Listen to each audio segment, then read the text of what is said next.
All right, so we are just getting started. We're just going to do some preparation work and then we'll be right with you.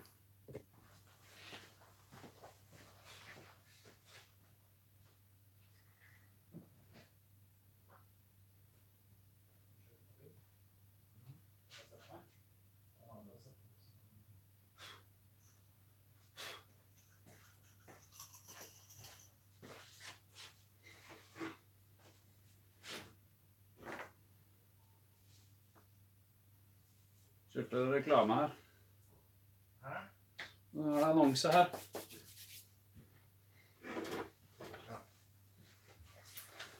And we are live.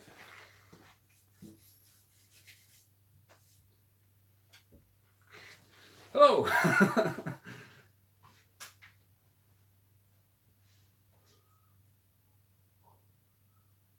Yeah. So apparently everything, I can now see what I did 30 seconds ago. So there's a slight delay from the live stream and to the chat, I can see here. Welcome. Andreas will join me shortly. I don't know what he's doing, but he's probably sharing the link. So welcome to STF Wargaming Studio. I'm Weil, and I will be joined by Andreas the Norwegian Viking pretty soon, and he will probably do another introduction. So yeah, we're doing another live hobby hangout. I will be painting the Battlesmith, or Woggy Wogglebuck, as I know him as, for Relic Plate. I got these in the mail on Friday, and Andreas will assemble some Stormtroopers, Imperial Scum. No, it's Rebel Scum. Imperials for Star Wars Legion. And yeah, and I'm prepping some of the new braces for Relic Blade. So Green Tree says hello and welcome. Can I see who? 7 people watching. Wow, cool.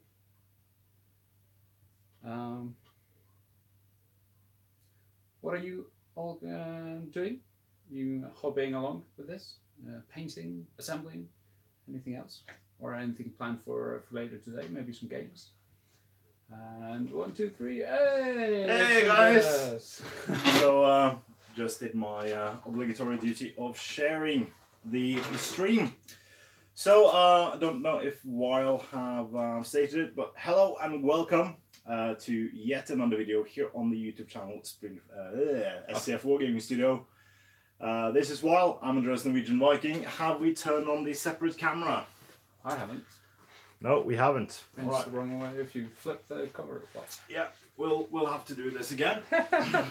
Because for some odd reason, all our live streams are gone from YouTube after 30 days. So we'll do a proper introduction with the proper camera as well to get it started. Cool. So we are recording. Hello and welcome to yet another live stream here at the YouTube channel STF Wargaming Studio. My name is Andreas Norwegian Viking. I'm Weil. And we have the May stream up for you today. We are, well, we've talked a bit about it. We're going to stream for roughly an hour or two. See where it takes us. Mm-hmm. You can ask questions. We'll try to answer them to the best of our abilities throughout the stream. Tell us what you're painting. Tell us what your current projects are. So yeah. We have a Green Tree here. I said hello, and Jess says afternoon. How things with you guys? What tasty beverages are you drinking? I think we're doing fine. Both of us. Thank you for asking. How about you? And we are drinking Coca-Cola. The video is not sponsored by Coca-Cola whatsoever. I have run out of cold Pepsi Max in the fridge. So that's the reason why I'm drinking Coca-Cola today. Mm-hmm. It has sugar in it, and I'm not too happy about that. But yeah, it is the way it is. So I'm going to be doing some work on my Star Wars Legion Imperials. Mm-hmm. So Weil has been he has already painted up his entire start set of. You can almost see them on the shelf up there. Yeah, there. Oh, I can reach it. So he's painted up 14 rebels. Yeah. The ATRT. ATRT, as well as not Luke. I've not finished Luke yet, but I have another 14 of those guys, and I have gotten some more alien heads to do some more conversions, and I have an C-47. Is it? Yeah, the speeder. Yeah, snow speeder. Well, it's not. I'm going to put it in Endor. Oh, So yeah. the more common name for it was snow speeder, Yeah. wasn't it? Yeah. It was a snow speeder until they put it in other stuff. So yeah, I've been watching a ton of games of Star Wars Legion while I've been painting over the last couple of weeks, and it's a game I'm really enthusiastic about getting to do something for. And while I've already painted is and I am entered in a competition to win the entire everything for the Imperials. We both are. We both are. Well, you were the rebels, but I just couldn't wait any longer. So yeah, I might be getting heaps and loads of this. But it looks like a fantastic game. I'm really into the whole dice mechanic and the very very simple movement system. Yeah. Don't have to worry about any of the guys except for the leader in each unit, and I really think that is a wonderful mechanic to have in a game. And it's Star Wars, so And it's Star Wars. What's not to love?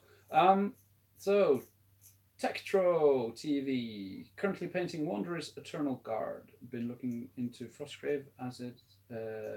Is it any good, and what recommendation do you have for it?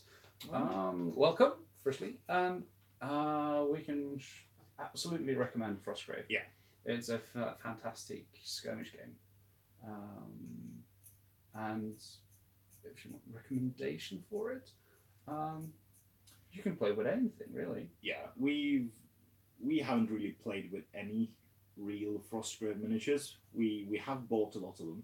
Yeah. But we have used Lord of the Rings miniatures. You've used your Relic Blade miniatures. Yep. You can probably use, as long as the weapons fit and the feel fits. Yeah. You can use whatever you like. Yeah. It is a miniature agnostic game. So most Osprey publishing's works are a miniature agnostic game.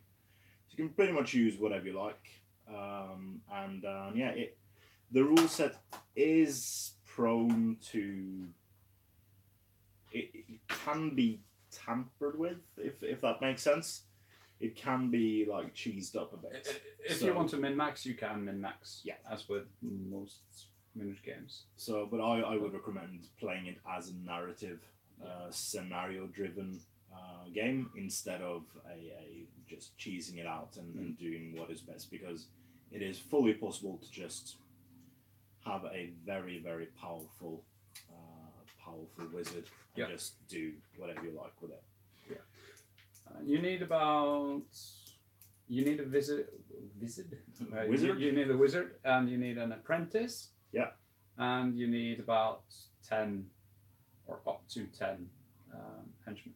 You probably to 12. Yeah, depending. But you get. You start with like 4 or 5, depending on what you want to get. So it's low model count, but what you need is a lot of terrain, as long as you have something to block line of sight, because otherwise magic gets really powerful. So yeah, but it's a really fun game, and play a campaign, and you can get a really nice narrative going. Yeah, and play for fun. Yeah. So the Wanderer's Eternal Guard, is that is the old Wood Elves? Yeah, I think so. Yeah. Tell if we're wrong about that. Eternal Guard seems to be Wood Elves for Warhammer Fantasy battles. Wanderer's Eternal Guard is probably what's it called? Age of Sigmar. Oh yeah. Always. And they could work. Otherwise, you could have an all-elf warband or a mix and match. Because there are no races in Frostgrave. You just have a type of soldier. Yeah. And then they have a certain type of weaponry or armor. And if you have something that even remotely similar, it works. All right, so before we take any more comments, do plug them down below so we can answer them. After the fact, we released a new video about 2 hours ago, which was the first competition draw we've done in quite some time. And that was a competition that we had for 750 likes on our Facebook page. So if you're watching this and haven't liked our Facebook page yet, go in the link in the description below. You missed out. You missed out because we actually gave away a free Frostgrave book. This is Into the Breeding Pits, which is one of the campaigns for Frostgrave. Contains a lot of cool rules, and that was won by Sean McGee. Yep. He is an Irish fellow who I know plays a lot of strategy battle game, Middle-earth strategy battle game, with like sort of mates of mine, David Murphy, and all the other friendly chaps from Ireland. So congratulations, Sean. Congratulations. We will meet at Ardicon in August, and you'll get this hand delivered from your friendly Norwegian packing. But we do have a 1,000 like competition as well. Yes. Which is still running because we haven't reached it yet. We have gotten quite a high number of likes recently, so we are less than a bit more than 200 away now, and that is quite a hefty price. So this is Guild Ball. So we have the Season 2 and Season 3 rulebook for Guild Ball, as well as a Masons team, a 6-man Masons team, in a box called Prizes. So one lucky winner will get this lot sent to them for free when we reach 1,000 likes on Facebook. So that is the next one for Facebook, and we will, if we don't finish this competition before then, we'll try to get a hold of the Season 4 rulebook as well for this lot. If Season 4 is out before that competition ends. And the last running competition we have is for now we will have more, but it is the sorry, it's a 1,500 subscriber competition for our YouTube channel, which you can win Path to Glory. It's the 2-player start set for Dark Age. And in the background here, I have my Dark Age army there. Weil has his Dark Age army there. And we will we'll play some more on the channel as well. And it's a great game. It's really cool. Absolutely. Really fun. Really intuitive rules. So I could recommend that. It's from Cool Minion Art. Yes. So they were graciously sent us these 2 copies of the start set. One for us to give away and one for us to paint up. Right. Yeah. So we are about, there's a 30 seconds difference between what we are saying and until it comes on my screen here. And so we can see the chat. So Falcon, so many games, so little time indeed. Jess agrees that the Legion minis looks awesome. And it says that Andreas Cold sounds better. You probably. Yeah, it is a bit better. Thank you. It is the thing with Norway is that it's really cold for so long, and then it suddenly heats up, and that upsets your sinuses quite a bit. It's also, I'm not allergic to pollen, but there is so much pollen around. I was playing Pokemon Go for 4 hours yesterday, and my entire phone screen was yellow with pollen dust after just half an hour outside. So so even though I'm not allergic, it still it still makes you sneeze a bit. So that's how Norway works in mysterious ways. So just asks another question, but I'll go to Textro first. As he said, yes, the Wanderers is part of the old Wood Elves, as they split the Wood Elves into Sylvaneth, which is the tree guys. So Yeah. there's a Sylvaneth army down here for Andreas, the other Andreas. Mhm. And then, so the Wanderers are the elves part of the Wood right. Elves. So they are really cool, and I have some of those miniatures. I'm not surprised. I've never finished them. But Alarielle is still for the Sylvaneth, right? She's for Sylvaneth. Yeah. She's big, massive. But you can play. That's a cool thing about Age of Sigmar. You can play them alongside anything because you can just play Grand Alliance Order. That's true. Yeah, so cool. And yes, Dark Age looks fab, and it is pretty fab. It's just really hard to get a hold of. Yeah, we've been trying to get you the starter set, the Ajax faction starter set, for 4 months now. Well, no, since we got it, I've been trying to. Oh, 6 months. I've been looking for half a year to get the starter set, and it's been out of stock everywhere. So it's more of the same miniatures you already got, but also a different suit and a different Ajax model. Yeah. Yeah. So, but probably. Yeah. It's just as they've had a pollen bomb there, as well. Everyone is wheezing and covered in snot. It's not pretty, no, I can imagine. This is Jess Hunt. Yes, this is Jess Hunt. Where are you in the world, Jess? Is in the UK? I think we discussed this last stream. Yeah. Oh, my memory. I'm getting too old. It's the A5 leather. Yeah. Of course, yeah. Yeah. So you are definitely in the UK. Yeah, so he's one of the most faithful viewers of the. It's been in all the streams. I think so, yeah. Yeah, and he's well, we getting could, a lot of support. we could really say anything about our live streams since they are gone from our YouTube channel. That is true. So we could say that we had 1 million likes on one of them, and it just went away. Yeah. But we were not going to do that. So he's probably working on some leatherworking. Yeah. Just before I got here, I was trying to help my girlfriend make a leather belt using 3 braid, 3 pieces flat braiding, and it worked quite well. But I need to make it in the right dimensions, and I need to make it way longer for a cosplay. So I need to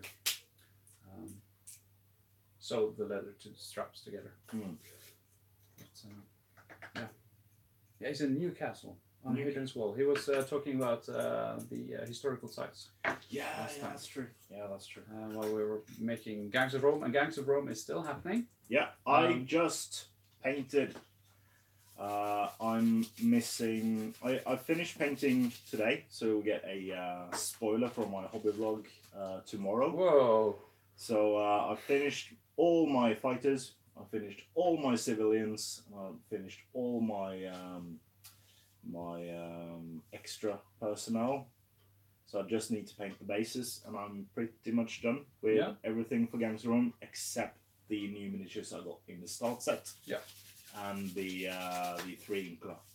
So Weil borrowed me his green stuff roller so I could make the exact same basis as I did for everything else. So I should probably be done with them next week as well. So that is 68 miniatures. Yeah. So I think I've surpassed you now. Yeah. 216 miniatures painted so far this year. Yeah. I haven't painted anything in a month. I've been really unmotivated to do anything. No. We haven't played anything either for like. Played on Wednesday. We played on Wednesday. Oh, That's no, the Friday. only. Friday we played. Yeah, but that's the first time we played in a month. Yeah, something like that. And it's the first time I played a tournament the weekend before, but I haven't really had any motivation. Really. But I've started painting, continued to paint some shade spiral warbands, and I have now just gotten Woggy Wogglebuck, the Woggy for Stretch Goal campaign, the third Relic Blade Kickstarter, and Sean he did the artwork first time around, and now we got the miniature for Woggy.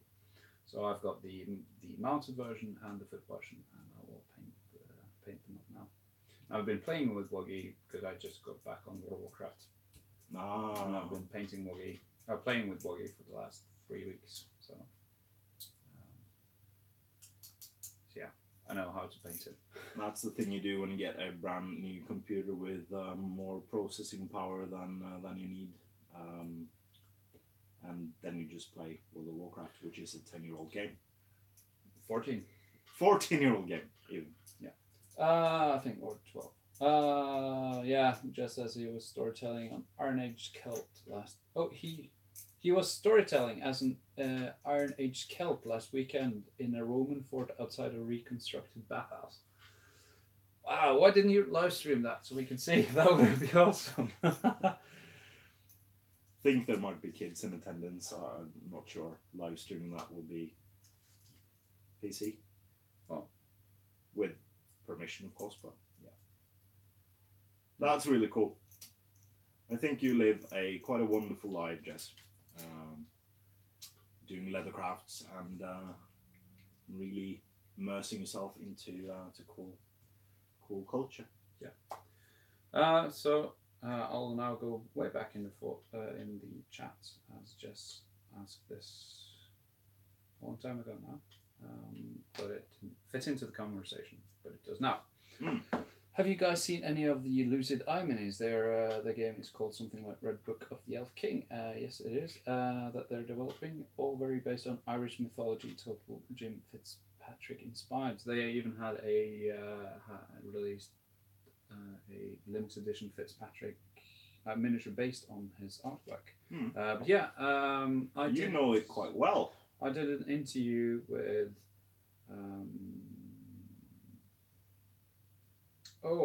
Steve. No, Steve, that's his father. Joey Sala, which is what's it called? Creator. Steve Sala is the sculptor. And, oh yeah.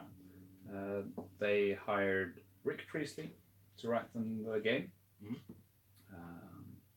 And I have had a read through of some of the early rules. They might have changed for release, but it's currently on pre-order on lucideye.publishing.co.uk, I think. But yeah, it looks really cool. Some good mechanics. The random activation that we like.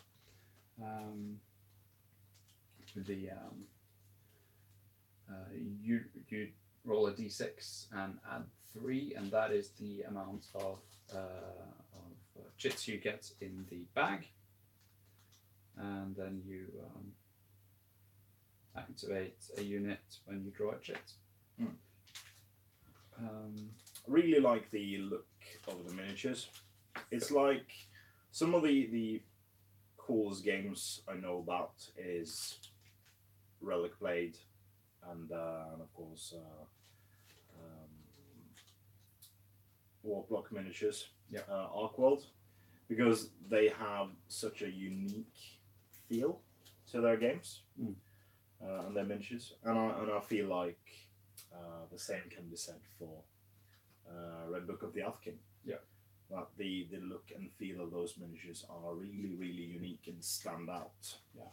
So it's based on a elven rebellion, or like an elven civil war. So you have your different thanes. So there is 6, 7 different thanes, which then have their glamours, the magic.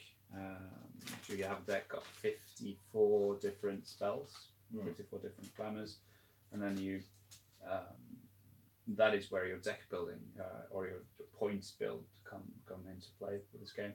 So you have a certain amount of points to spend on glamours, and then you choose your glamours, and then you have your Thane, and then you have 6x3 units. So there's three soldiers in each unit, and you have 6 of those. So that is 18 miniatures. Mhm.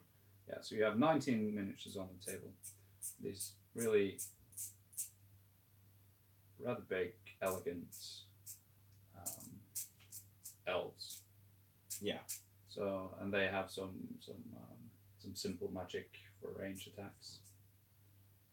But it's really the Thanes that are the stars of the show. Yeah, and the rest are just supporting. Yeah. Supporting stuff. Yeah.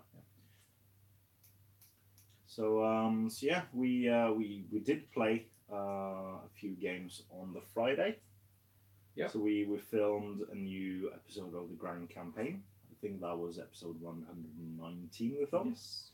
So we are a bit ahead, bit ahead of schedule, and that's good. We need like four episodes as a buffer, in case one of us gets sick or something like that. And then we also played a game of Shadespire. Yeah. For our lovely patrons, because they voted Shadespire to be the patron exclusive for May. So we're releasing that for the patrons before the end of the month, and it's at least 2 videos because Shadespire is a game best out of 3. Yeah.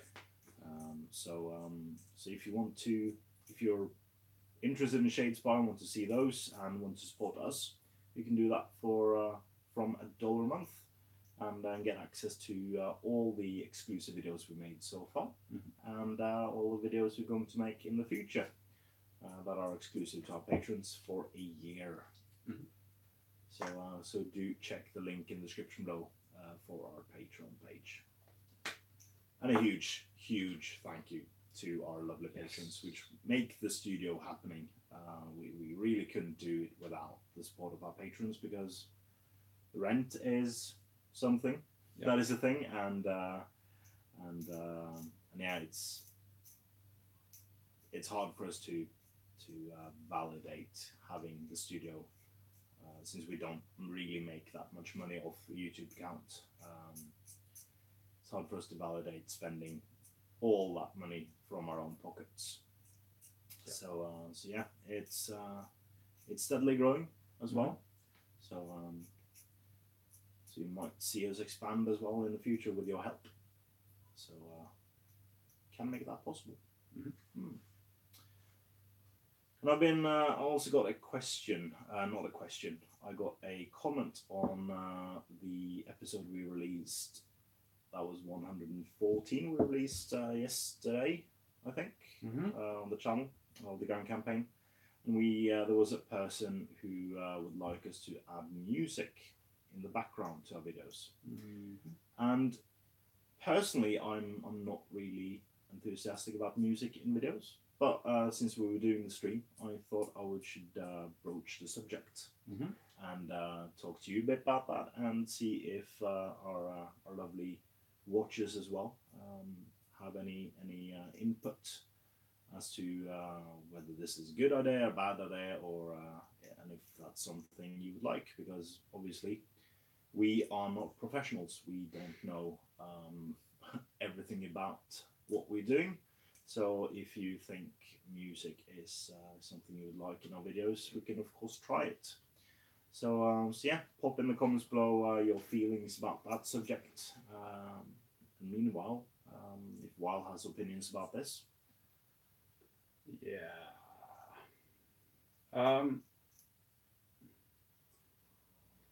We'll have to find some royalty-free music, which there are easy ways of getting. Yeah, we already use band sound. So we use band sounds, but the problem, especially with the band sounds, is they are 4 minutes. Yeah. So you will hear an endless loop of the same song, or we have to get more songs. Or should we get music that matches the action? It's there is a lot more work involved. We could do it the easy way and just have one Loop. 4-minute track, just loop and loop and loop and loop. But again, yeah, it doesn't fit all scenarios. We have to source new music for all kinds of videos. There would be different music for Guild Ball, Frostgrave, Lord of the Rings, Star Saga, Star Wars Legion, stuff like that. So I'm not too sure, but we always like to listen to comments, and yeah, we should certainly try. we certainly try. So if any of you who's watching now have any ideas, do type that in the comment section, in the chat. Yeah, as just as music is cool as long as it's really low volume in the mix, because we don't want it to be louder than us. No, that's a bit hard though, because I'm quite loud sometimes. Well, I'm not. But yeah, and that's the thing as well, because I'm bombastic in my volume, and Weil is a bit more muted. So to find music that fits both our talk styles, is hard as well. Oh, Starfall tabletop game Elijah. Sub-home is looking like a great time. Much love from Elijah and the NCO Starfall Multiverse. Welcome. So we have played a game of NCO. For our Patreons, which is already out. Yeah, that was the last month's Patreon exclusive, NCO. So that was actually a fantastic game. Yeah. And the terrain we used for that. Mm-hmm. We made a really cool, like Russian-esque ish. Yeah, like Eastern European / Russian. We used the foreground buildings we had. Mm-hmm. So NCO, for those of you who don't know, is a free-to-play. Most of it's free to play, but it's a free rule set. That's what I meant. That you can find online. Miniature agnostic as well. Yeah, miniature agnostic. World War II. Platoon? No, squad based. Squad. So you have a sergeant, and you can have corporals of various ranks or classes, and then you can have privates and different specialists and things like that. And you can play a squad game with each trooper working as an individual. And so while you are painting your big army, you can start playing using the same. You can use the same order dice that you use for bolt action. Just have to switch out ambush for something else. Yeah. But it's a deeply tactical game, and there's also the Starfall Multiverse, which is a miniature agnostic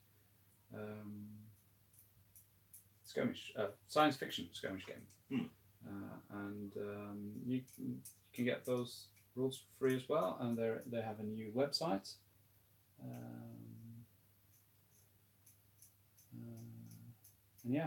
And we really enjoyed playing NCO. So we should play the Starfall game as well. Mm-hmm. You are painting before you're finished. When you have 10 stormtroopers, we can play. Yeah, sounds good. Before you're finished, you'll probably finish the whole Legion army though. Thing with me, I'm usually painting everything of the same type in one go. So I have 21 stormtroopers, and those will probably be painted along with the scout troopers that's on the jet bikes at the same time. Then I'll paint the jet bikes by themselves, and then my big AT ST. Yeah. But yeah, then we should definitely try out Starfall, and it got a new version. Update, yeah. Yeah, updated like this week, I think. and it's a really cool website as well. And that is also free to download and play. It's good. So that is really cool. I see lots of excitement in that Facebook group as well. Yeah. So you can play anything, and what's cool is there are a lot of miniature agnostic games that just have descriptions of like classes, factions, type of soldiers, but it's not always easy to see like, oh yeah, I can use that faction, or I can use these miniatures I already have for that. But what Elijah Kellogg has done in the Starfall group, he has posted pictures, posted a little text about the factions in Starfall, and then used pictures describing the feel. So you have pictures of stormtroopers on the Imperial Mankind, but you also have Space Marines, and I can't remember all the names, but I have miniatures for about 3 of the factions, easily painted, and then I have miniatures for a lot of factions I haven't painted yet. You could probably use wasn't there aliens for Infinity as well? You could use for aliens and that. Yeah, use alien miniatures. You use Pano for the Mankind. Yeah, use Star Saga aliens. Yeah. So everything works. Everything works. And that's good. I really like good rule sets that are miniature agnostic or are easily kit bashed. Yeah. To provide you with multiple options, and also it's low model count. Yeah. So as well said, if I'm for instance I'm starting my winter German army soon for Bolt action. So that's about 100-ish miniatures plus vehicles. I want to paint that for that. But as soon as I have like 10 of them, I can play NCO while I paint it up. And then I could use the vehicles as terrain when I paint that up. Or objectives, stuff like that. So it is not bad. It is not bad at all. So I don't think any of you watching have told us what you guys are doing, except for Tectro TV painting up the Wanderer's Eternal Guard. So how many people are watching? So there are 5 people watching now. That is probably including 2 of us. No, I closed the closed the streams on the computer. So let us know what you're doing. Probably a bit early for the United States. Yeah. Currently. Yeah. No, Craig is usually busy on Sunday morning. Yeah. But yeah, it is starting to get really, really hot in Oslo now. We had a record-breaking temperature the other day, 27 degrees centigrade. Yeah. And the record was it was that warm this early. Yeah, cause it gets that hot in Norway. It's just really early for it. Yeah, our what's it called? Barometer. Barometer. Yeah, it's at 32 degrees this morning. 32. Yeah, but it's in the sun, so. Oh yeah. That's cheating. Yeah. That's like putting the temperature thing in coffee. Yeah. Before your mom comes to check if you're sick or not. Exactly. If you want to play hooky for school. Yeah. He's like, you should be dying. No. Well, you know, why are we rushing to the hospital? I feel fine. Yeah, you're boiling. No. But yeah, things are good. There are a ton of game systems that we want to play, and I got Fallout. Fallout has been delayed Again? until it's just been the same delay, but they didn't give a time schedule for it. Okay. So it seems to be delayed until June, July. Okay.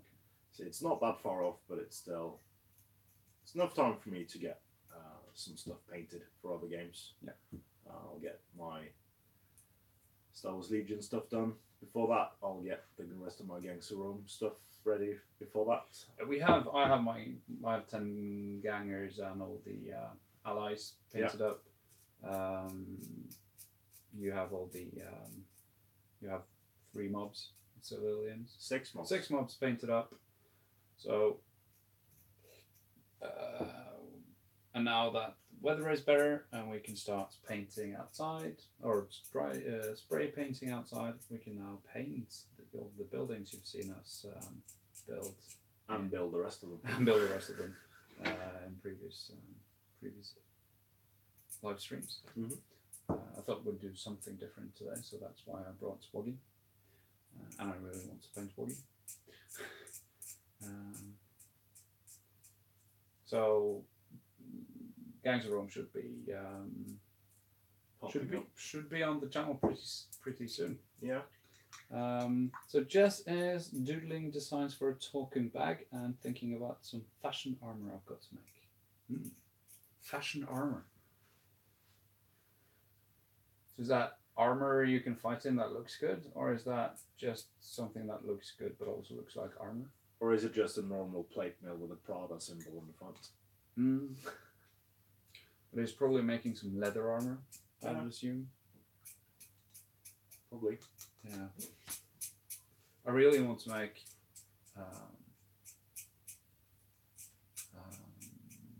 Scale some leather armor Mm. based on Ford or Fjord on Critical Role Campaign 2. Oh, Season yeah, 2. The half-orc warlock with the leather armor looks really good, but it's a big, massive chest piece.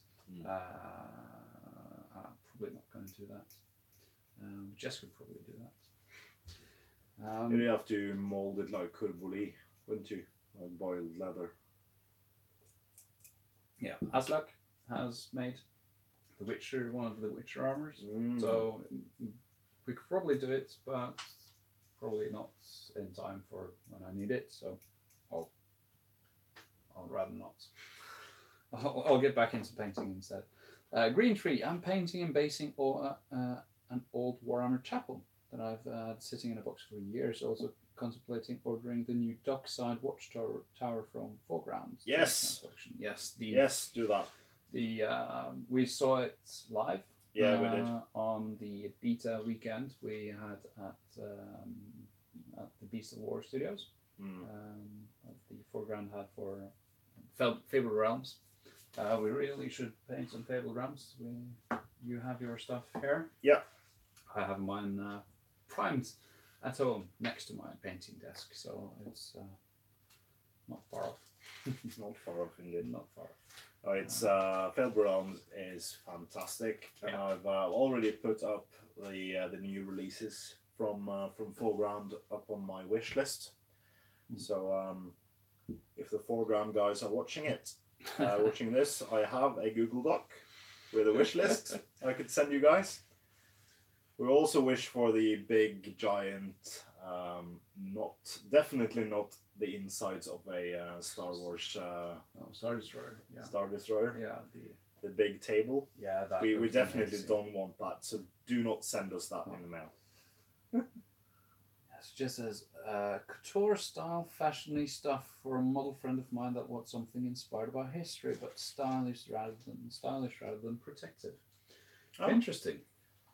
So you have your Facebook page, so probably share some pictures of that. I think I'm following that. I think we did found it last time. And you also mentioned that the Moss Troopers on Facebook is his storytelling trio. So that's probably where we can see some pictures, or next time we can see when Jess is storytelling as an Iron Age Celt. Yeah, it's good. That's cool. It's good. Yeah. feel the art of, because I know a few good Norwegian storytellers, and the art of storytelling is something that is really, really impressive to captivate an audience with a story. You shouldn't really, well, the guys I know, they don't use a reference book at all. They just tell very dramatically tell a story and change it sometimes. So the art of storytelling is something I really, really respect. Yeah. So and all forms of it as well. If you use a book, that is perfectly fine as well. But to captivate an audience while reading or telling a story is something I really, really respect. We have a grand tradition of storytelling in Norway. The sagas and also from an early age I was told stories from my mother. From the Greek mythologies to the Hobbit to Lord of the Rings, everything. French aristocratic, cheap $1 novel series we had in the cabin as well. I'm trying to find that again in my adult life, but I haven't been able to at all. That kind of... It was called like Rock and Ball or something.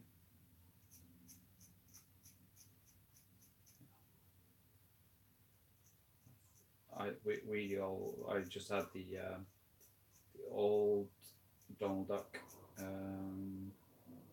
magazines Oh, yeah. from my dad from the 60s. Yeah, most. So that was all the cabin reading I did. Starfall, tabletop games, as you lost connection. Is there anything you may have mentioned? Asked. Yeah, we talked quite a bit about NCO and Starfall. We plugged you. Yeah, we plugged you. Such as living in a third world country. I think he lives in South Africa. Or something. Oh yeah. I think probably maybe.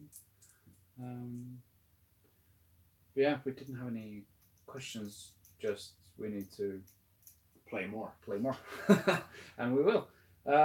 Just as they don't use books, we do it old school. Norway has some of my favorite tales, Trolls and Gods. Yeah, I kindled my love for Norse mythology, listening to the audiobook of Norse Gods by Neil Gaiman. So it's a Brit that has written the Norse sagas. Rewritten them. Yeah. How he went around and collected a lot of different versions of the same stories and then retold them his way. And him reading it was really good. Yeah. Now the thing is about Norwegian saga style, the writing style they originally were written in. It's like the Silmarillion. Tolkien got a huge amount of inspiration on how to write that kind of language, and it's so boring. It is incredibly boring. I'm sure it's more boring for us because it was mandatory for us to read it all in school, but Neil Gaiman's I just read the book. I haven't listened to it, but I read it in one day at Christmas, and he tells it in a good way. There are discrepancies. There are some not really canon lore in there, but it. What is canon? What is canon? Because you have so many different types of legends being told in so many different ways. So it really does matter, in my opinion, as long as the story and the moral is the same. Talk about that. There is some there are some really, really flawed moralities in the Norwegian sagas as well. Thor is or all of the male gods. Yeah. Really. Wow. and how they treat the female gods as Yeah. well. It's like, yeah, I come here and I'm going to kill you all. No, no, don't kill us. Just go and marry my sister instead.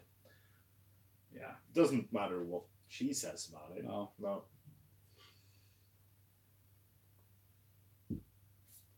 And Loki. Yeah. If you thought Loki from the Marvel universe was bad, it's nothing to the real thing, or the original mythology behind it. Yeah, Loki is interesting. I'm looking forward to trying my own storytelling as well. I'm going to DM a game of a role-playing game of Dungeons and Dragons. So that's good. kind of storytelling. It is. So that'll be interesting.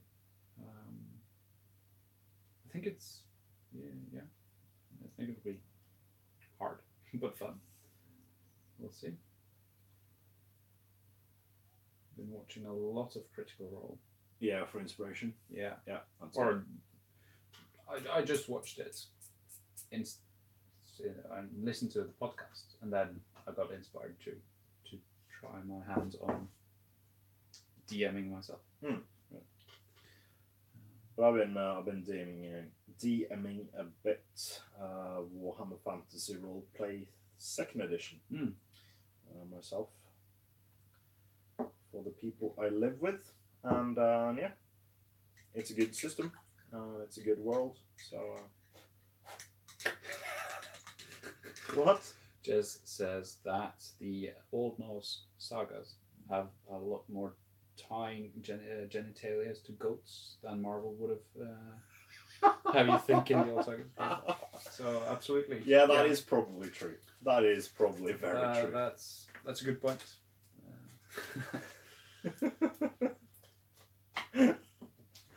Yeah. Yeah, but they're releasing a new version of the Warhammer Fantasy role-playing game. Yeah, 4th edition is right around the corner. Right around the corner. From Cubicle Entertainment. Yeah, Cubicle 7, is it? Yep. Yeah. And they will also be releasing a Age of Sigmar rule set.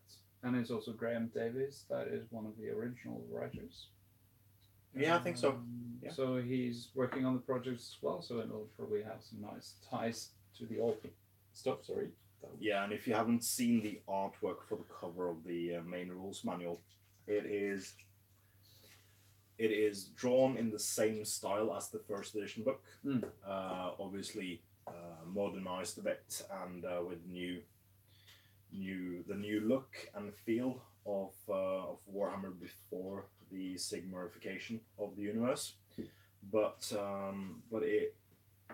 they have exactly the same poses and is in the exact same spots. They've just changed the mix of chaos and orcs and ogres and stuff like that for Skaven. So it looks really, really good. Just that got me enthused. So doesn't take much, does it? I think it'll be good. I look forward to seeing that. Maybe you could GM a game for us on channel. On channel. Is that something you would like? Yeah. No, I didn't ask you. I would like that. I don't care if they wouldn't. We'll do it anyway. No, I'm just gonna go halfway out of camera, maybe. No, I'm still in camera. Looking for Some paints. some paints. Paints for Woogie. Yeah. Starfall. Yeah, of course we'll keep you in the loop. We'll share. We'll spam your group with our videos of Starfall and NCO. Yeah. No worries. While you were gone, you might have missed us talking, and Weil might have shared it with you personally, but we did do a patron exclusive NCO video for our patrons in April. So the first game of NCO we played, well, the second game because we had a trial run beforehand. You Where Weil used cheesy tactics. no, No, I did not. you just deployed very, very I just correctly. put 2 light machine guns on the flank where you had 4 of your guys, and I had good intel that allowed me to get the first 2 activations. So I got off 2 salvos of LMG shots into your half of your squad. Yeah. It didn't go well. That was, luckily for me, that was the practice game, which was not filmed. Oh. So yeah. Could probably send him a link though. Yeah, we will do that. Yeah. We will. Won't require the creator of the game we played for our patrons to become a patron to watch it.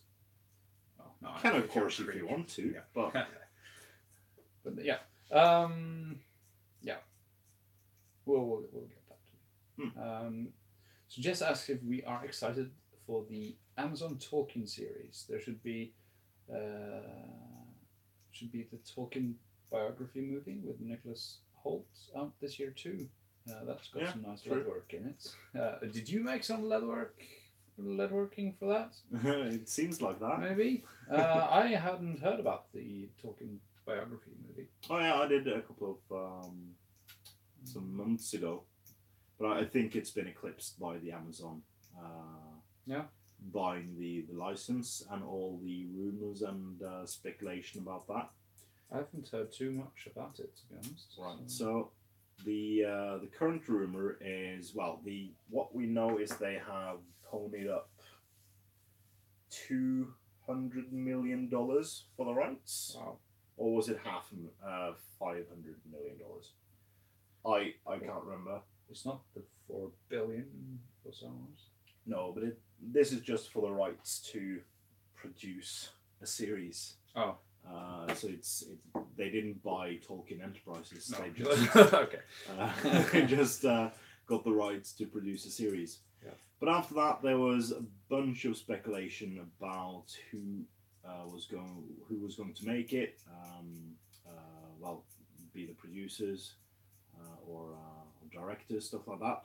And recently there has been some. I'm not sure if these rumors are substantiated at all, because it might just be that rumors. But the thing is that they want to do. Well, the rumor is they want to do each season, and they've confirmed it for 5 seasons, costing roughly $200 million a season to make. Wow. To make each season about a character from the Lord of the Rings universe. So the speculation for the first season is to have it about Aragorn and his exploits before the War of the Ring. Yeah. So you could, so people have speculated that you could have the first episode be a flashback to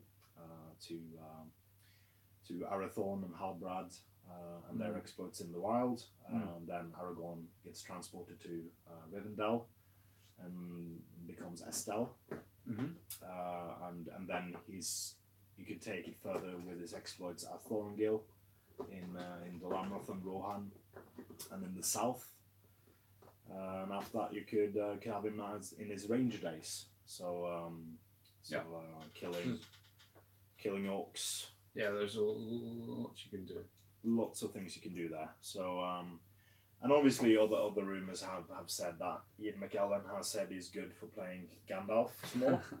And obviously I think he stated that as soon as the rumours surrounding the whole thing started. So I don't know if anyone has contacted him about it, but he's game, apparently. If they have, they dropped the ball. And Sean Astin, I think, also have stated that he'll be game to replay Sam Gamgee, but I'm not too sure about where you could place that in the anthology series they're doing, because obviously this has to be stuff before the movies took up. So you could probably make like a home decorating series with Sam Gamgee the gardener. Yeah. Yeah, sure. Cooking show. Eggs, ham, sausages, bacon. So Jess says that he may have done a bit on the biography. And he also says that it makes sense to start with Aragorn's tale. He says he would have loved the Fall of Arnor or the Rohirrim story more, but Aragorn is a good step into the world. Yeah. Well, you could tie in the Fall of Arnor to Aragorn's story. Yeah. But I think... And the coolest thing, again, this is probably rumour, but the coolest thing I saw online earlier this week was people clamoring about having Viggo Mortensen play Arathorn for the first episode or something in the flashback, because that would be a really cool callback. Yeah. And of course, the guy who played Bard played also Girion in the Hobbit trilogy, so it could be done. And also rumors substantiating, more or less substantiating, that Peter Jackson might be the producer. Wasn't there something about Guillermo del Toro as well? I think that is more wish listing. Okay. Of finally getting Guillermo's take on Middle-earth, because we didn't get it with The Hobbit. Wow. But Guillermo has just been assigned to do a series about something. He's going to do an anthology series as well, so I might think he's busy again. But I think we have at least a glimpse of what Guillermo del Toro's Middle-earth is with Goblin Town. Yeah. The goblins, especially the goblins and the Goblin King. That is very... I don't know too much about Peter Jackson's other work than just the Lord of the Rings. But I think it's more Guillermo del Toro, Goblin King. I think. Just says that that's a well-organized paint collection. Well, it's a suitcase full of the paint, so it's not really that organized, but it works. So this is the gaming clubs. Yeah.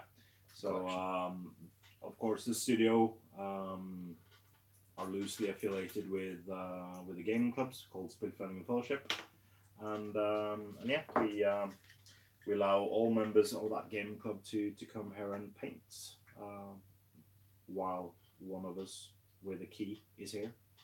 Seven of us with keys to the place, so they can come here and paint while we film or paint ourselves and do other stuff. Yep. And doesn't really cost that much to do, and it's nice to give things back to the community as well. Yep. Just as he'd love to get work on the Tolkien series or anything with Del Toro. He's a genius. I think he does good work. Absolutely. I think the only sensible thing for Amazon to do is to align themselves with Weta Workshop and Jackson. If they, because I think the backlash will be huge if the series doesn't look like Lord of the Rings and The Hobbit, because we've gotten so used to that style of the world. Yeah. Over the past 16, 17 years now. It's like a reboot of the whole thing. I wouldn't like that at all, actually. I don't think I would like that at all. We need to get Games Workshop to renew their license, so they can make more miniatures based on the TV series. Yes, please. Maybe that will give another new life to the game. Yeah, then third. Well, you don't really need to rebrand the game again, because they are already rebranding it to Middle-earth. Yeah, but like a third rebirth, like resurgence in popularity. Yeah, that could very much happen if the series is really successful and Games Workshop snaps up the license for this particular show. It could really boost, give it a boost, because then again, this is not the kid-friendly Hobbit. This is probably going to be a bit darker, a bit more grown up. So that means that many of the people who played Lord of the Rings SPG when it first came out are now in their early 30s. So or even 40s and 50s. So that could prove to be a huge success for GW if that happens. So just ask, how many in your club there? So the gaming club? Yeah. Well, we have roughly, I don't remember how many members of the club there are in total now, because you have to renew the membership each year. But there are roughly 110 unique member numbers we have. And the club has been alive for roughly 4 years. 3.5 years now. Is it 2014? Yeah. Yeah, 3.5. Yeah, November 2014 it was founded. Yeah. So 3.5 years. So so I think probably roughly half that in dues paying members this year. Yeah. But we usually get boosts around big tournaments and stuff like that. Yeah. But we don't have any game nights yet. We should do that. Yeah, it's coming. It is coming when we finish Gangs of Rome. We're going to have the arena nights. Yeah. We already have the Infinity nights on Tuesdays. Yeah. We reserve the space for Wednesdays when we film. Mm-hmm. And it's it is growing, and that allows us to do quite a lot of cool things. We are so the gaming club is it is mandatory for us to have it democratic. So we had the yearly meeting just before the Norwegian Masters in the Hobbit, and the people who were here and gave their voices, they voted to buy a 3D printer. Yeah. So we're going to do that once we get our government funding. So then we get a 3D printer here at the studio. Well, the gaming club gets a 3D printer, which will be at the studio. Yeah. Because we don't have anywhere else to put it. That could run pretty much 24/7 and produce terrain and trophies and stuff like that. Yeah, so that's going to be really good for the club, I think. Could probably print out like an entire Star Wars. Should be files, free files for like moisture. I have them all. You have them. I have them all. Yeah, good. Yeah, I have all the Imperial terrain stuff. Yeah, good. So no worries. You just need to get that 3D printer. Yeah, you need to print a downed AT-AT. Yeah. Well,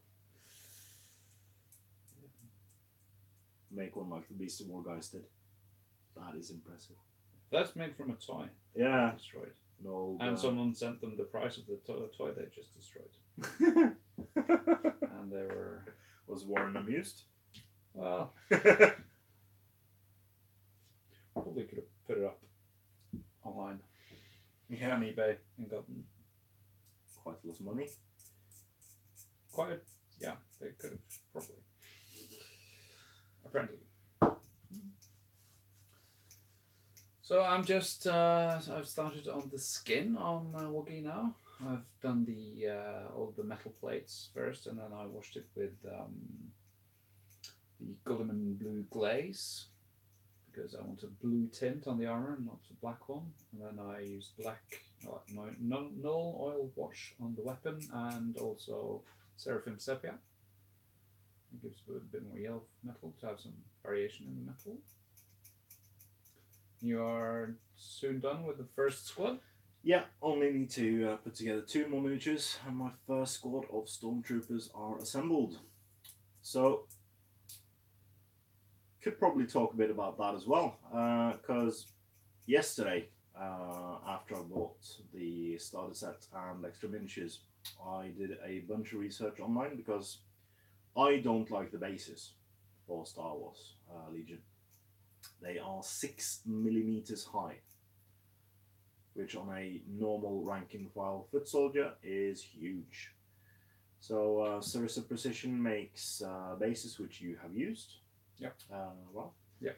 And they are 2 millimeters tall, but the same dimensions, like the same. They are same 27 width. millimeter. Yeah. Diameter. That's also a weird thing that they use 27 millimeters, but Yeah. you know, it's all good. And then I was reading through the rules and regulations for tournament play, and I was not really amused because it says in that document that you cannot alter the bases, But well, dimensions or stuff like that.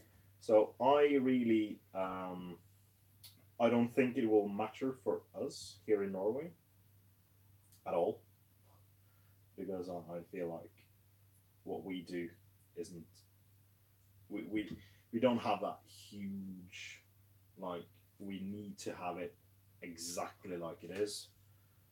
I don't think 4 millimeters difference in height will make that huge difference, and I will also like to be able to customize my bases and make cool things happen. So and if someone tells me I can't use my miniatures to play with, I'll go and play somebody else. Easy as that, I think.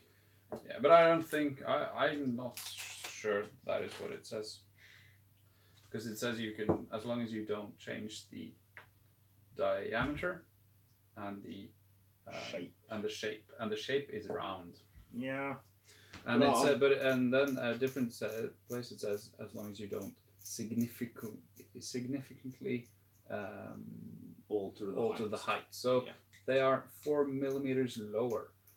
But if you then have a scenic base, you have a cool rock, putting a trooper on it, then you significantly change the height. So then you know you're not allowed to play with the scenic base. That's just stupid. So I think, and I think that's the way they're going to rule it. As long as the diameter is the same, because you need that for the measuring widgets, and it's a round base instead of an oval base or a square base, that should be fine. Well, obviously, I'm going to stick 2 pieces of 1 millimeter plastic card underneath the feet of the models, which basically makes it so that I get more realistic sand and snow because I can stick it under their feet instead of having it around their feet. Yeah. So the big difference is going to be like 2 or 3 millimeters in total. And I don't think that makes a huge difference. No. And we'll play anyway. Yeah. We'll play and have fun. And it's not like we're going to... Well, there probably might be some like nationals and stuff like that. Yeah. Tournaments. If there are quite a few people in the area that has the game. So there might be some FFG sanctioned tournaments. But we'll see. If that's going to be a problem, then we will not have a FFG sanctioned, because they won't have enough players. No. Probably. Well, they'll lose us too. Yeah. For one.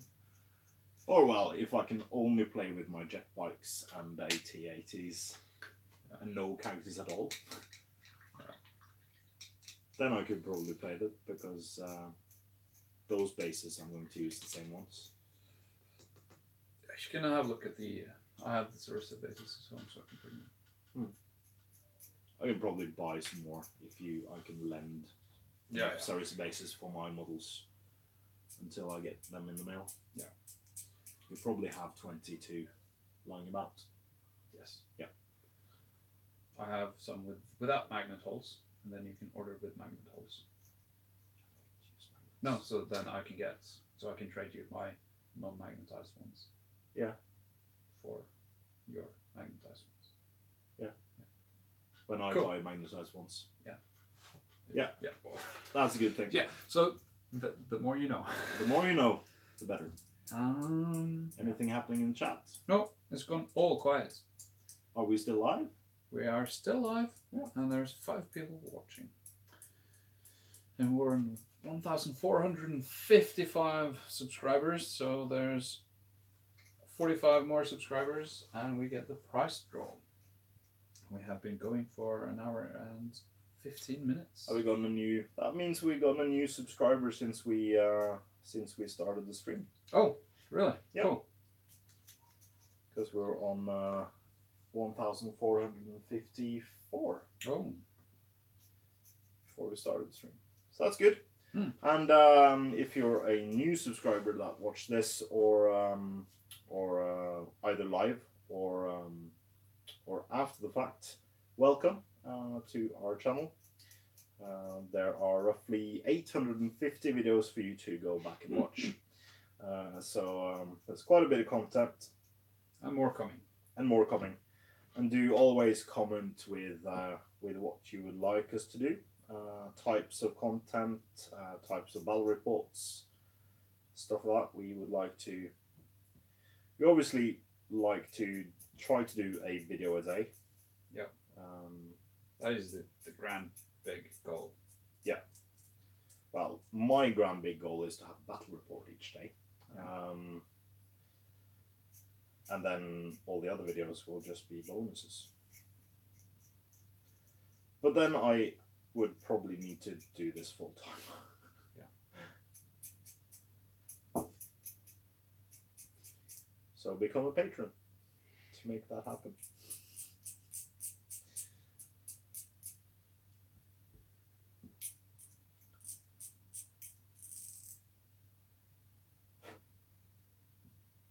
Right. But yeah, it's probably there are a few other streams going around today. There is the London GT stream from GW. Yeah. Element Games is streaming Guild Ball Vengeance. Yeah. Today as well. And yesterday they had I forgot his name. But they had the Drowned Earth. Yeah. So I have the rulebook down here, which is another post-apocalyptic game, which looks really cool. James Baldwin. They had some teasers. They showed off some new miniatures. They're having a demo at the event at Element Games. They announced they will have a narrative or a organized play event on the 20th or the 7th of June or July for the Drowned Earth at Element Games. So, are you going? No. I wish. If I win the lottery, sure. Yeah. But, yeah. Yeah, that's another game you might see content for in the future on the channel. I'm like 80% done with the first set. So you have been painting? Yeah, but that was like done in a day. Oh, okay. Like the day they arrived.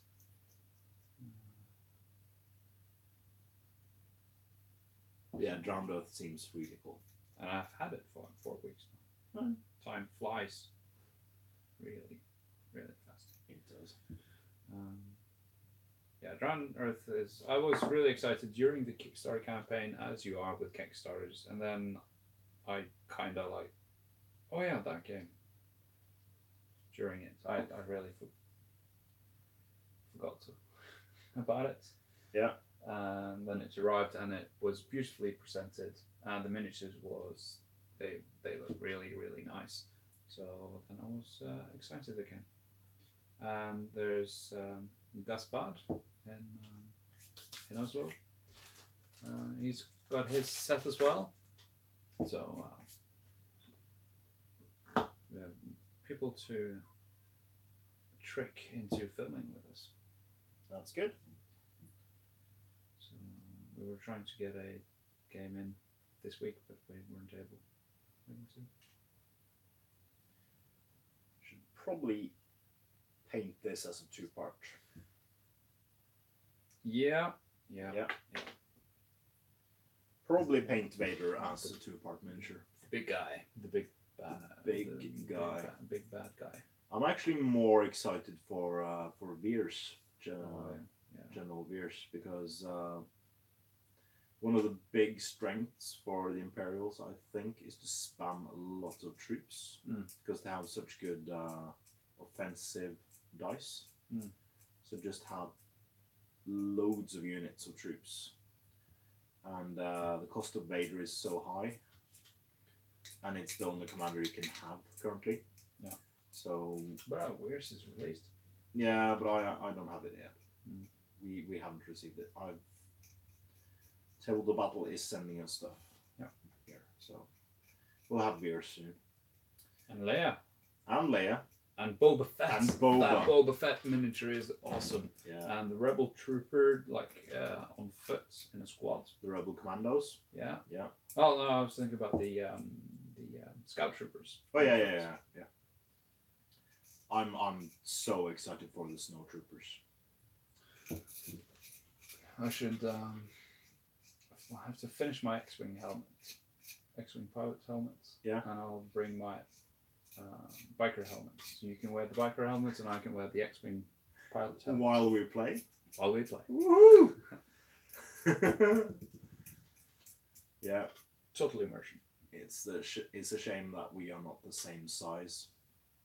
Then we could play in costume, both of us. Yeah, the costume is. It has open pass. It splits.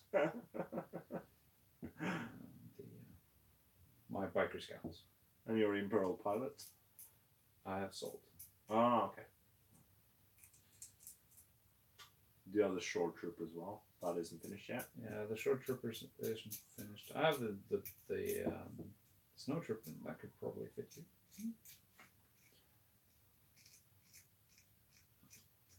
I think I even have it downstairs, so you can probably try it on now, live dress up of a snow trooper. No, we can do that another time. I'm really excited because I'm going to do these with snow bases, like everything else I do, but more pronounced snow, like I do with Guild Ball and Dark Age. Yeah. So yeah, snow troopers will fit very nicely in my army. Is that why you're also silent? Because of the scratching of the knife on plastic? Oh, is that why you groaned? Yeah. Yeah. I didn't hear it until now.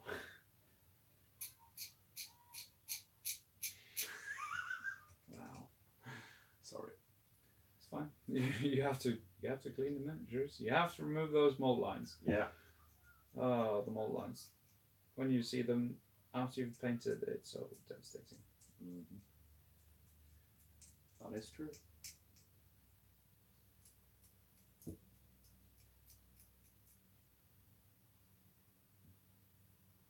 And drill your blaster barrels for on Space Marines. Yeah. Do that because just painting a black dot isn't good enough. And you should do it before you start painting, not afterwards, as I did. Then you have grey muscles. Some of my older minis.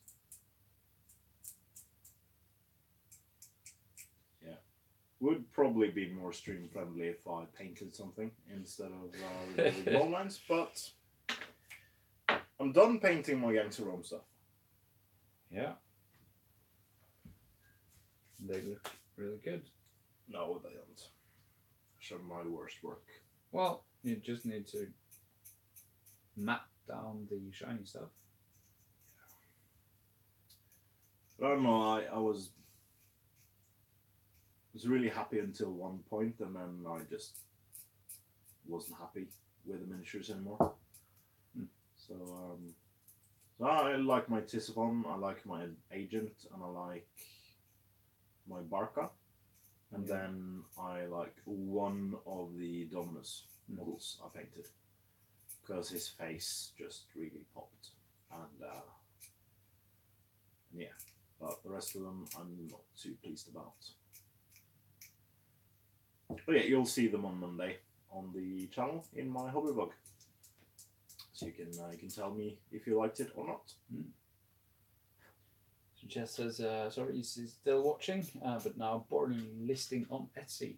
So, what is your Etsy store named? I think you probably named it last stream as well. Give you a plug live. Probably won't be able to put the links in the chat, but you can write the name and people can search for it. Yeah, we can't even do links in our chat. No, we tried that last time. We tried to put the Patreon link. Yeah, I think so.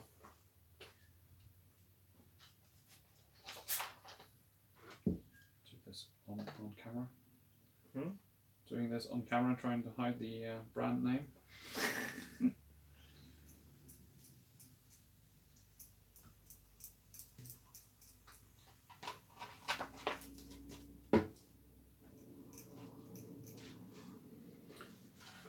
So I've just filmed a couple of unboxings of these guys, so you can see them soon.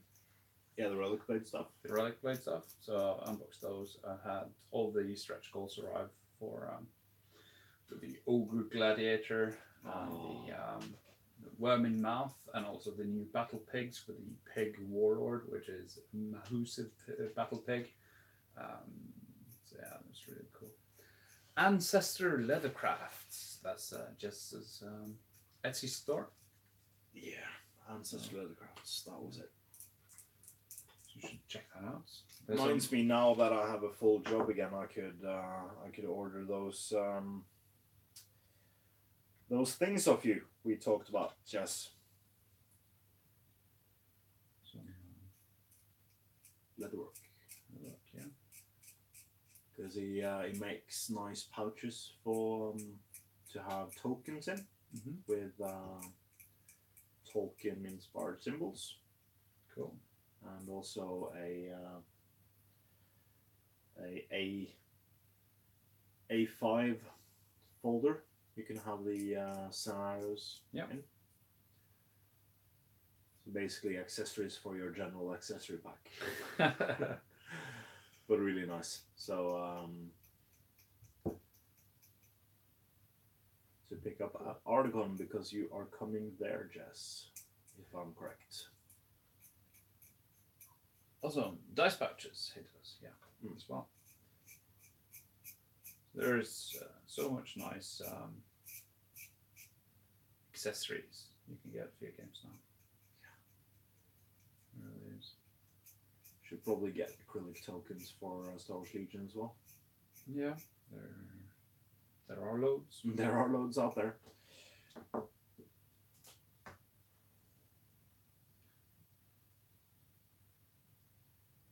just washing this tiny head. He's cute. Boogie. Well, he's a cute gnome. I'll put up some pictures of Woggy in game from, as he's based on my World of Warcraft character, next to the miniature when I've painted it.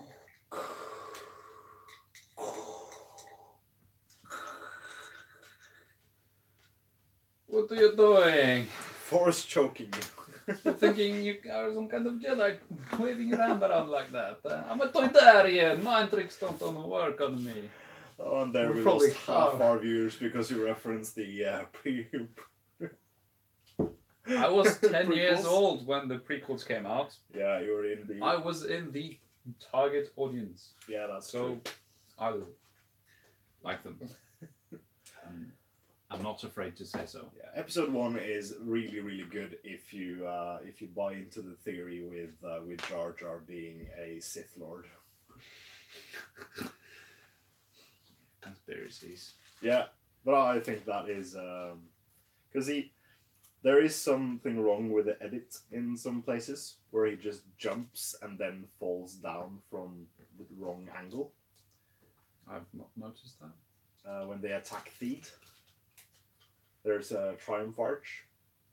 Yeah. And he climbs up on the right side, but he falls down on the left side, and there's not enough time for him to to climb to the other space. That happens in every movie. Yeah, but then again, he does really do force jumping, and his fighting style is Drunken Master. Yeah. And he has an extreme amount of luck. So yeah, Sith Lord confirmed. But he also gives Palpatine unlimited power. Yeah, Sith Lord confirmed. Yeah, exactly. So Palpatine is his apprentice. Probably. Most likely. Yeah. So I need to get some of this tack out. Was it Jerry who wanted a Gungan army? Yeah. For Star Wars Legion? That'd be awesome. I think during some of the Beast of War streams, I think he said he wanted a Gungan army, an Ewok army, a Wookiee army, and the Geonosians as well. So I think he just wants everything. Yeah. Is but, the correct thing to say. Why wouldn't you? Yeah, indeed. Star Wars. Star Wars is life. Yeah. No, it's not Life Day currently. No. That's in. But that's not Star Wars. Is Life Day in November? Isn't it 24th of December? Isn't that Life Day? Is it? Yeah, probably. Yeah. I don't know. But the holiday specials. Not good. It's so funny though. It's so funny. I watch it once every year. Yeah, I watched it once. I watch all the other movies once a year. Yeah, I watch them several times a year, I think. It's like with Lord of the Rings, I just have it in the background while I'm assembling miniatures to paint base coats, stuff like that, because then I'm entertained. Yeah. And time flies a bit faster while you do boring work.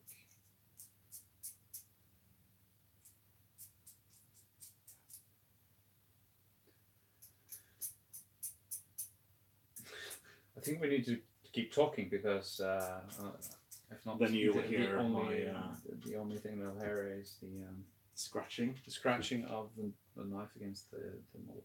Yeah, I'm sorry. I'm painting the capes now. I'm trying to avoid painting over the areas I've already painted, so I have to concentrate on a couple of stages here. Yeah, Woogie is a gnome that really wants to be in the Stormwind Guard. So he has blue or plate armor and blues. He is cool. He's the coolest. And he's a gnome warrior, spec protection, so he's a tank. So, just have a small tin can in front of you and as protection. Yeah. It's like the Roman-inspired gnomes in Fabled Realms as well. Yeah, the Gnomians. Gnomians. The Gnomian, yeah. Big Ben is really, really funny. If you haven't watched the Fabled Realms videos on Beast of War, or our Fabled Realms videos from that weekend, or our videos from that weekend, true. There are a lot of cool stories, and it's all based on real life history.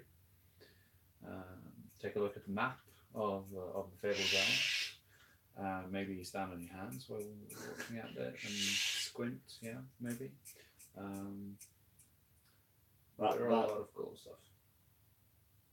Your hair, the hair on your arms just was raised because you woke Ben from the deep slumber. There's a disturbance in the Force. Someone told their secret. He didn't say it was secret. He did several times. No, it wasn't secret. He says a lot of things. Yeah, he does. You can't really show him up. But that's a good thing, because his head is filled with really, really cool stories. So he's a storyteller at heart. But it's just too hard to get a word in while he talks. Yeah.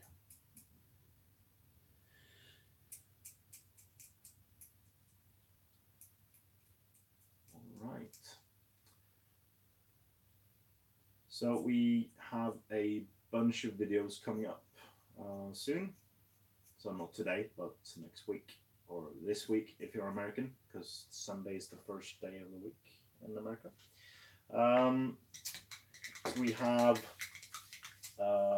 the full episode, the 3-hour spectacular. That was episode 1 of Star Saga, or the first mission of Star Saga. So we previously have released it in 3 bulks because watching a 3-hour video is long. But we wanted to release the whole thing as well. So that's coming out this Wednesday. On Saturday we have the next installment in the SPG Gun campaign. Mm-hmm. There's probably going to be some Relic Blade unboxings later this week. And we have, of course, my hobby vlog coming out tomorrow. And yeah. Keep on making that content. Keep on watching. Yeah. You probably have some, if you finish your Woogie and show off the Drowned Earth stuff as well. Yeah. You could probably make a hobby log. Yeah, I have some more finished stuff here somewhere, but I can't remember what stuff it is. I think it's some more Relic Blade stuff I haven't shown off. And as always, if you want to, if you have suggestions for videos you either want to see us do, or concepts you think we should do, or discussion topics for Wargaming discussions on Friday, just comments and put it in the chat below, or send us an email, or send us a message through our Facebook page, or on YouTube, or in any other way, on Instagram. Tag us on Instagram, yes. Yeah, anything. Just let us know. And yeah, we're on most of the social media. Like Twitter is the thing we're not. Twitter and MySpace. Well, MySpace should be a given in 2018 that we're not on. Yeah. Or we should just claim it. Yeah, we're not on LinkedIn as well. Yeah, you'll probably find us a way to contact us in some form. Yeah. Yeah. Linktree. Linktree. Yeah. Just search STF Wargaming Studio in Linktree, and you can find all our links. Yeah. And we do have a new website coming up. Yeah, coming up. In at some point. Yeah. Because Weil has bought the domain name for stfwargamingstudios.com. Yeah. So we're probably going to do some cool things there as well. Yeah. Have a merch shop. Yeah. Sell that merch. Buy merch. Get lit. Yeah. So there are a lot of stuff to do, but so little time. All the games to play. I have 2 painted starter sets for 2 different games. Yeah, Volsung and Free Blades. Volsung and Free Blades, so we can get those on camera when we have time. Yeah. We have 3 different post-apocalyptic skirmish rules that we can play. When we get the 4th with Fallout, and we can use the miniatures to play all of them. Yeah, true. And what we really should do is we should get some Matchbox cars and play Gaslands. Gaslands. Yeah. And we also we need to get Gangs of Rome on camera. Yeah. Soon. Very soon. So now we've done the hard part. We've painted all the miniatures. well, you've been waiting for me for quite some time to finish them. Yeah, did I put them in the last hobby vlog? No, I didn't. Well, yours? Yeah. Yeah. You haven't watched it? Yeah, I tried to watch all your videos. Don't remember if you did or not. Because the thing is, it's hard to separate what you show me and what I've seen on the camera. Yeah, exactly. So if you show me, oh, I painted all these miniatures, look, and then I see the videos and oh, look, more miniatures from a while, and I can't remember if that's the ones you, well, afterwards I can't remember if that was what you showed me and what I saw on the YouTube. Yeah. So it's a bit tough, but yeah, will happen. Yeah, you also do some nice unboxings of the paint crate thing. Yeah, the acid drop. Acid drop from Acid Drop. So they actually have 3 different boxes. They have the Discovery Supply set that I currently getting. They also have a female miniature. They have a female, just a female miniature. Random or a new miniature every month, which is pretty cool. But they also have a fantasy monster. Ooh. Like a 60 or 80 mil base. So I kind of want to do that just to get more monsters that I can use for either Frostgrave or Relic Blade or any other things where we can get wandering monsters. Yeah. Or even D&D and stuff like that. Yeah, well. Yeah, absolutely. So that is I think it's a nice set. I haven't used all of the stuff yet, so I can't really give any review of the product per se, other than the content itself is. I think it's a nice way to try new ranges, different ranges than what you have, because there are stores with Vallejo, and there are stores with Citadel, and there are stores with Army Painter. Yeah, locally. So, and you could of course buy all the stuff online, but yeah, I try to buy locally especially for paint supplies. It's cool because you can discover new, and there's also like techniques in there. Yeah. So different styles of techniques. Yeah, the guide is really really well produced, and it has a glossy cover, and feels really good. Yeah, I need to make some of those crystals using the guide with just the sprues. So that was a cool idea I hadn't thought about at all myself. So that works great for things like Relic Blade again. Speaking of boxes, when is the Mantic Kickstarter you did due? It should arrive. It's on the boat. Yeah, because that's the terrain crates. Terrain crates, yeah. So we have loads of plastic terrain. There's both like scattered debris terrain for battlefields and campfires and stuff. There is also like a wizard's library. Yeah, there is a lot of stuff coming in that. Because you got all 4 boxes. Yeah. Yeah. So we'll see when it arrives. But yeah, that is all being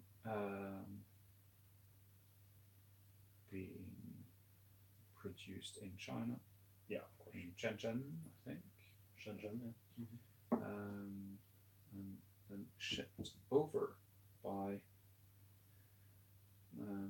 boats, and I think the boat is left for Europe.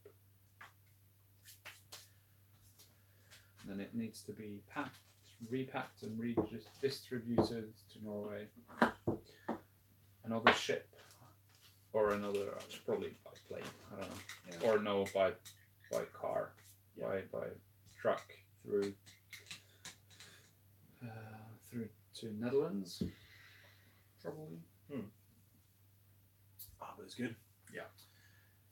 Anything happening in the chat tomorrow? Nope. Nope.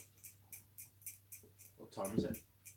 We have been going for 1 hour and 44 minutes. Alright, okay, so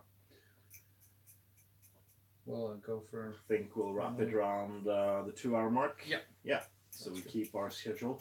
Mm-hmm.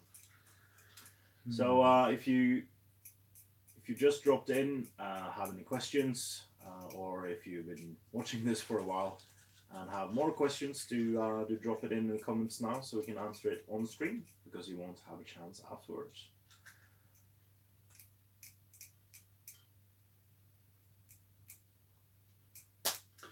I really enjoyed the use of shades and colored inks to change the hue of colors. Yeah. I used the Gulliman's glaze on the armor plates. Now I'm going to use the Drakenhof Nightshade on the edges. It's got some textured edges, so that it gets more darker, stronger blue. Probably just darker, but still blue and not black. Because the Stormwind Guard has blue rims. I don't want to paint the metal just with a solid color. I'd still want some metallic. Yeah. Jess is still listening. Hopefully, he's listing stuff on his Etsy.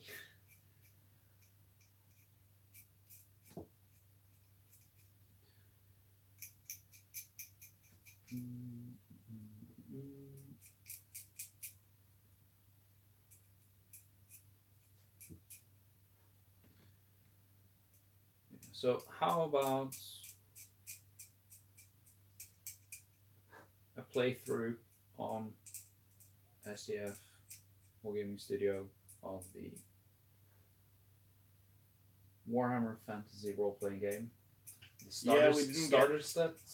We didn't get any comments about that, so No. I'm guessing people don't want it as much as you do. Well, No, I guess not. But as Andreas as a GM, and then we'll maybe we should do it live stream. ooh, The pressure, oh, the pressure. the pressure. So we should get a starter set. Yeah. And do the starter set, because I think it should be good. And it's not as spoilery as doing a campaign book, or if you want to make your own campaign.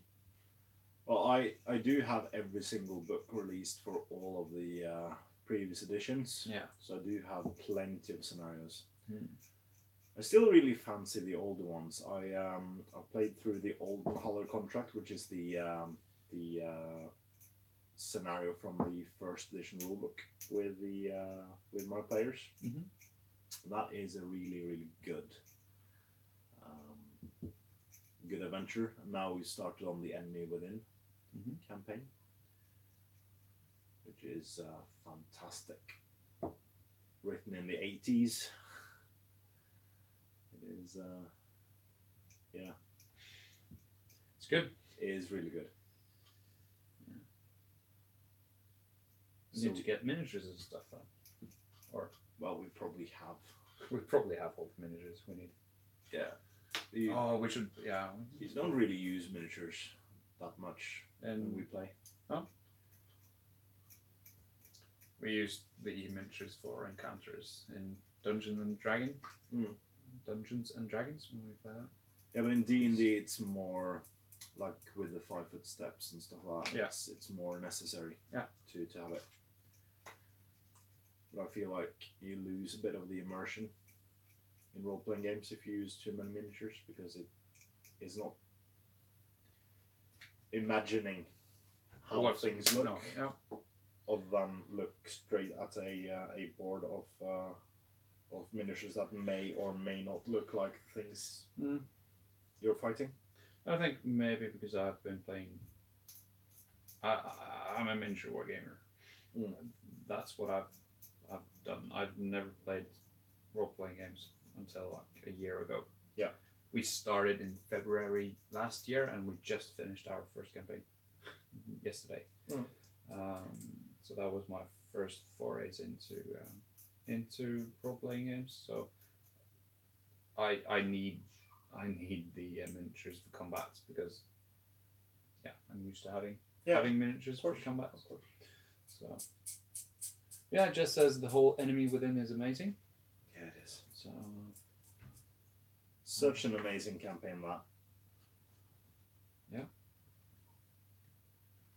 I do think that Cubicle 7 is making the game more or less compatible with first and second edition. Yeah. Not third, because that was a big pile of donkey doo-doo. Scenarios could probably be converted, but that requires a ton of work, I think. Yeah.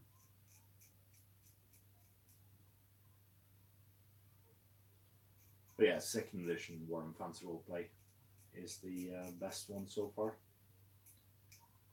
Released by Black Publishing, an offshoot of Game Social that don't exist anymore. Before they sold the rights to Fantasy Flight, and then continued distribution and making new stuff, right? Yeah.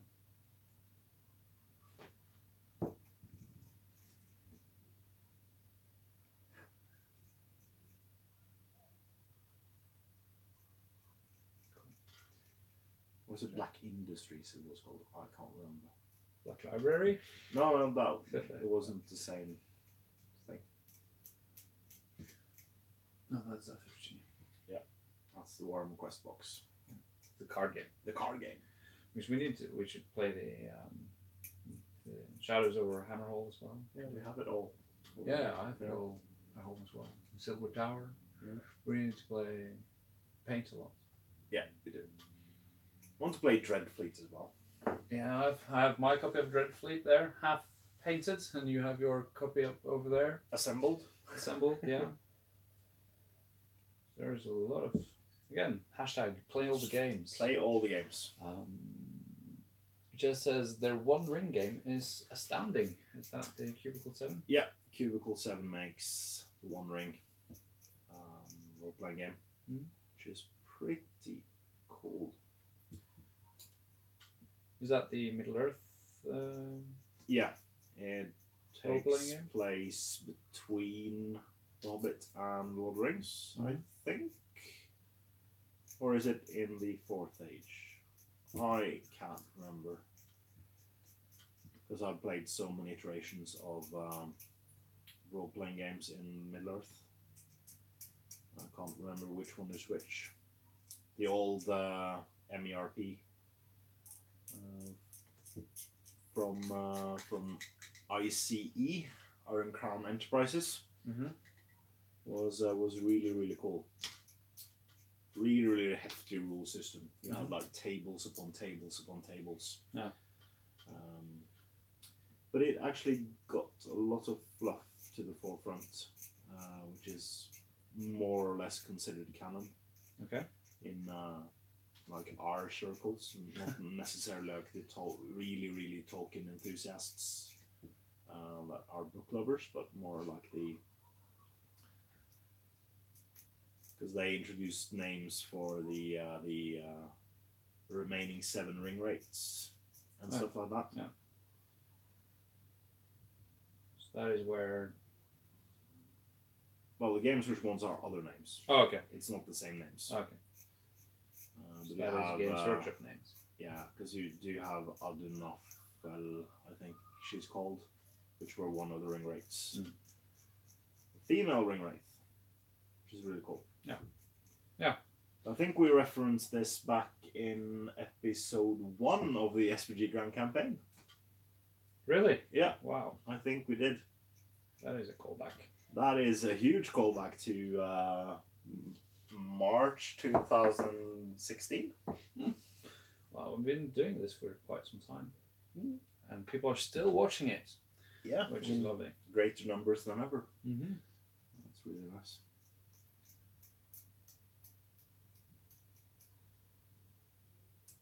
So, the wash on the cloak is done. Great stuff. There's still more ways to go on this guy, but yeah. So, just as Merps was mad, wondering is lovely, and yeah, not long after the Hobbit. Merp was mad, but it is still cool. Still cool. So, I'll go up and show the camera. Yeah, do that. The progress so far, and then we can plug all the competitions again. Yeah, and sign off. Wind down and sign off. So, let's see.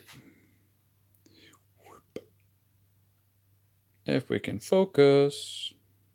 This might be a really bad idea. Yeah, I'm probably in the background.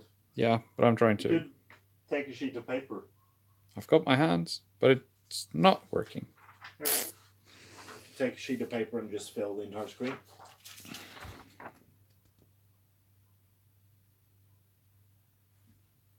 No. No. Oh. But he's here.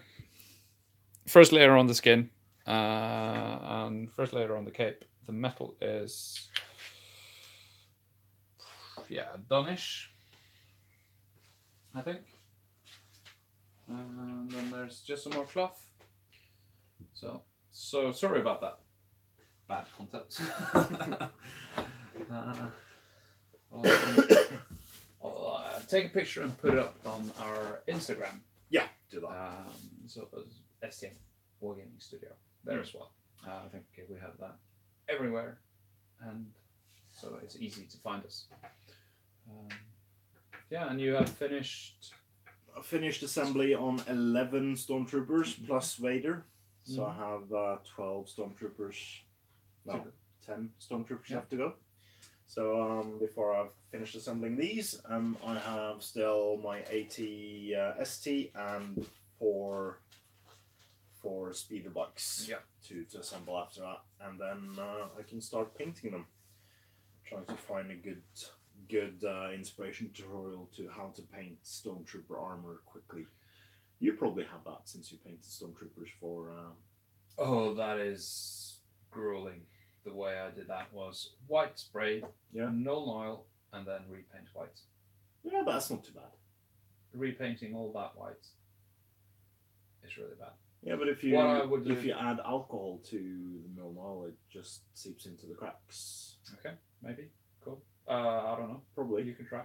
But I'm thinking with mine, I'm thinking like solid black undercoat, like focusing from underneath. Yeah. Just to make sure if something is showing, it's showing black from underneath. And then uniform grey. Yeah. And then Korak at an angle, and then pure white from our infantry, because it's and then I'll probably then go that airbrush though. Yeah, or use an airbrush and then go in with like black, and then maybe some light grey, just lining, lining instead of and just washing and then have to re-highlight the white. Yeah. I think just finishing the white and then just do some shadows should be fine. I'll try. And do you want to paint for something you see 3 inches away from your face? Yeah. Or are you at a feet away? Yeah. Yeah, you're painting for all the detail. Yeah, But you're going to paint, if you want, 6 units of 7 stormtroopers. Yeah. It's a lot of white to paint. Yeah. But it's all good. to each his own. To each his own. All right, so we should wrap up this this stream. It's been lovely hanging out with you guys today, and all of you guys who see this video after we post it. You can comment your comments in the comment section below, and if you have any topics or comments or whatever, just pop it in, and we'll answer that directly, as well as if there's a cool concept or suggestion in there, we'll try to include that on the channel in the future. Just a quick reminder, we handed out earlier today a prize to Sean. That was Frostgrave Into the Breeding Pits. So we've already been in touch, and this will be hand delivered to Sean at Ardacon. So and he got this just because he likes our Facebook page. And we have another one of these competitions running. So if you like our Facebook page, from between now and when we reach 1,000, you can be in the running to win Guild Ball Season 3 and Season 2 rulebooks, as well as a Masons team. 6-man Masons team, the original 6 in metal, which are unavailable because they're now in plastic in the box set, but these are much nicer in detail. So that's that competition. And if we get a hold of Season 4 rulebook in time, we will of course include that in the bundle as well. And last competition, not many yet still to go, 45. Yeah. So 45 more subscriptions on the channel, and that could get you a Path to Glory 2-play starter box for Dark Age. So, so this box includes everything you need to play, and it's a great game. Yeah, fantastic game, wonderful miniatures. I really like to paint them.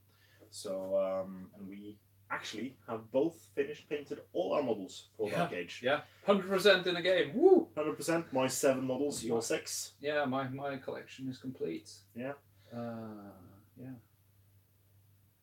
Oh, actually, I have 100%ed Volson as well. Yeah. And free blades? No, I've got more. I've got reinforcements, so we can more for free start blades. to play, continue to play, because it's more of a, it looks really cool. So that's our running 2 competitions running, and as soon as the YouTube and Facebook Live competitions are done, we'll probably announce new competitions for the next goals as we continue to grow. And don't forget to check out our Patreon page, patreon.com/STF, for ways for you to support us in our endeavors here at the studio. Only $1 a month will gain you access to the exclusive archives of battle reports, because we do a monthly exclusive, which will be exclusive for our patrons for a full year. So if you want to see us do battle reports of things like Guild Ball, Frostgrave, Relic Blade, NCO, we have Shadespire coming up this month, and many more things. Do join us there, and depending on your pledge levels, you get discounts on wonderful companies such as Deep Cut Studios, and other stuff as well, plus cool merch. You get dice, t-shirts, PKs, stuff like that for supporting us as well, made by lovely people actually in the UK. Lucky Orc are making our dice bags, and you can also contact Lucky Orc to get them to make a STF dice bag. Or contact me. Contact Wild us. or us, and we'll get Lucky Orc to make you a dice bag. In roughly 2-3 weeks, the boat will arrive with all our dice. Hey. So we get a new shipment of dice in, and you can also get a mousepad material dice tray from STF. I think it's here somewhere. There you go. Just unsnap it. Try not to destroy it because it's yours. Yeah. So there we go. STF Wargaming Studio dice tray, as seen on the in the Grand Campaign, and other videos. So you can get yourself one of those. So just get in touch about dice trays, and dice bags, or t-shirts or whatever. Buy merch and support our channel to steal a line from War Enough Beasts of War. So thank you guys for watching. Until next time, I've been Andreas Norwegian Viking. And Wild. This has been our live stream in May 2018. Don't forget to comment, like, share, and subscribe. Please consider supporting us on Patreon, and if you already do, thank you very, very much. You've spent a long time talking about it already, so I will not spend any longer. I was hoping you was just going to say, support your hobby. That would break the whole thing. We need to stop the live chat. We need the third person behind the camera to do this. That's true. Bye, guys. Bye. Are we stopped now? No.